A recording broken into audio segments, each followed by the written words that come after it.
Literatura brasileira, vamos falar hoje sobre o movimento barroco. O barroco acontece no Brasil nos anos entre 1601 e 1768. Portanto, mais de um século o barroco se manifestando aqui na terra brasileira. Mas o que provoca o movimento barroco? O barroco está umbilicalmente ligado à Contra-Reforma. E a Contra-Reforma, obviamente, ligada à Reforma Protestante. Em 1517, Martinho Lutero vai afixar à porta da Catedral de Wittenberg, na Alemanha, as 95 teses, em que haverá um certo desafio, à Igreja da época. Desafio esse que não alterou a Igreja Católica, no sentido de que ela vislumbrasse alguma modificação interna, mas criou a partir daí o protestantismo. E a Igreja Católica responde em 1545 com o Concílio de Trento, e aí nós temos algumas coisas que vão vir à tona. Por exemplo, a retomada da Inquisição, o Index Librorum Prohibitorum, uma lista de livros cuja leitura era proibida, passava a ser proibida, livros clássicos inclusive, mas que poderiam favorecer de forma muito intensa a fé do homem em si mesmo e não na igreja. E nós teremos ainda, as torturas serão praticadas por conta da Inquisição e tudo mais. É um período muito dilemático da história da humanidade, e o barroco está inserido nesse contexto.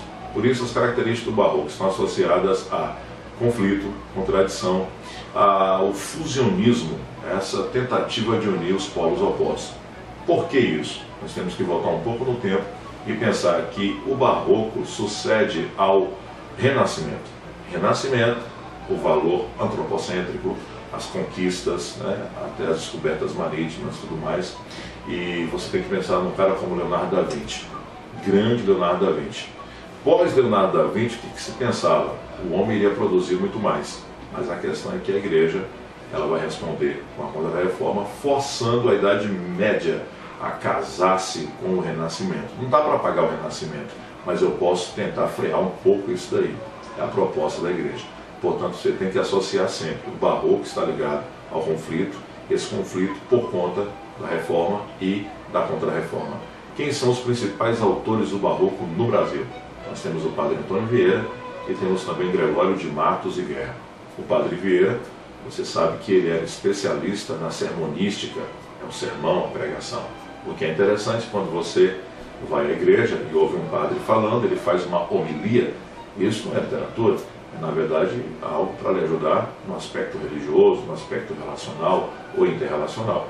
Mas o padre Vieira falava de forma tão perfeita, escrevia de uma maneira tão artística, que isso será realmente literatura. Ele conseguia atender dois propósitos. Primeiro, que ele conseguia atingir a mente do seu ouvinte, e também ele conseguia estabelecer essa relação com o que era cultuado na época como literatura de qualidade. Lembrando que o padre Vieira é conceptista, ele era contra o pregador cultista. Qual a diferença? Cultismo privilegia a forma, não o conteúdo. O conceptista está preocupado com o conteúdo. E o padre Vieira até mesmo atribui ao pregador cultista a culpa do sermão não está provocando o efeito necessário nos seus ouvintes. Portanto, é de fundamental importância que você alie a figura do padre Vieira ao conceptismo. Lembrando também que não existe nenhum texto que seja 100% conceptista ou 100% cultista. Haverá sempre um jogo de palavras, haverá sempre um conteúdo, mas o texto do padre Vieira é eminentemente conceptista. Nós lembramos também do nosso poeta mor, o Gregório de Matos e Guerra, nascido em Salvador, um homem que foi considerado, chamado, seu apelido era Boca do Inferno. Por que isso? Porque ele não perdoava ninguém na sua poesia satírica. Ele fez poesia lírica amorosa, fez poesia sacra, fez poesia filosófica, mas também fez poesia satírica. E é na sátira que está o melhor de Gregório de Matos, em termos de crítica ao establishment daquela época, o que se vivia, o que se produzia, ao que acontecia na colônia. Disse até que Gregório de Matos era o jornal da época. Nós podemos também lembrar que Gregório foi expulso do Brasil por conta da sua poesia satírica, embora ele não assinasse seus poemas, mas ele foi expulso porque sabiam que o poema realmente era de Gregório. Ele conseguiu voltar ao Brasil em 1695, e não conseguiu voltar para a Bahia, a terra dele. Ele foi obrigado a residir em Recife, e lá, um ano depois, morre o poeta Gregório de Matos. Quais são as principais características do Barroco? Eu estou falando sobre a literatura, mas você também deve se recordar das artes plásticas, né? Homens como Caravaggio, Rembrandt e outros pintores, né? Rubens, etc. E deve também lembrar da escultura, né? Esculturas como Bernini, o próprio Aleijadinho aqui no Brasil também. Quais são as principais características? Nós teremos, já falei, conflito, fusionismo, contraste, mas teremos também o feísmo, é isso mesmo, aspectos feios e repugnantes são colocados nas obras de arte. Nós temos o exagero, nós temos também o pessimismo, né, que está permeando a literatura. Por que esse pessimismo?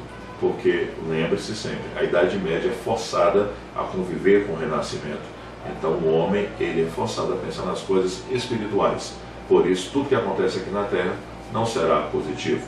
E por conta disso, o pessimismo estará presente nas obras. Então fique atento para que você faça uma boa prova.